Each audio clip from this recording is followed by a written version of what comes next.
చేసుకుంటాం అన్నమాట. సో మనం 30 శ్లోకాస్ సెకండ్ శ్లోక, సెకండ్ చాప్టర్, సెకండ్ శ్లోక.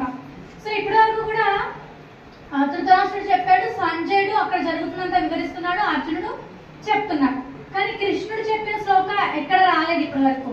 సో ఇక్కడ నుంచి కృష్ణుడు చెప్తున్నాడు అన్నమాట. సో ఇక్కడ అర్జునుడు చెప్పినప్పుడు ఏమని వచ్చింది? అర్జున ఉవాచ అని వచ్చింది. ధృతరాష్ట్రుడు చెప్పినప్పుడు ధృతరాష్ట్ర ఉవాచ. మరి కృష్ణుడు చెప్తున్నప్పుడు గట్టిగా చెప్పండి. శ్రీ భగవాన్ ఉవాచ.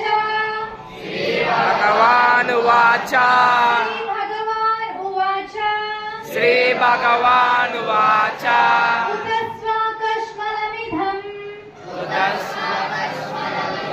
విషమే సముపస్థితం అనార్యజుష్టం అస్వర్గం అకీర్తికరం అర్జున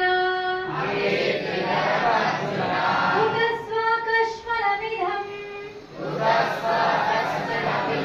విషమే సముపస్థితం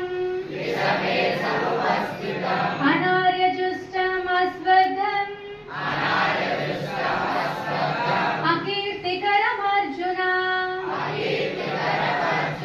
ఉదస్వాకష్మలమిదం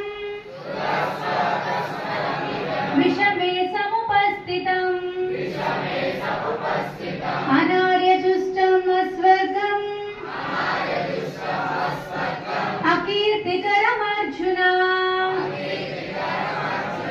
భగవద్గీత సెకండ్ చాప్టర్ నేము సాంఖ్య యోగము, దీన్నే గీతాసారము అంటారు. ఏంటి నేము?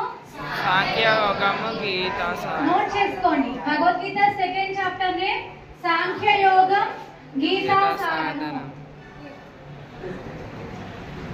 భగవద్గీత సెకండ్ చాప్టర్ నేమ్ సాంఖ్య యోగము గీతాసారము.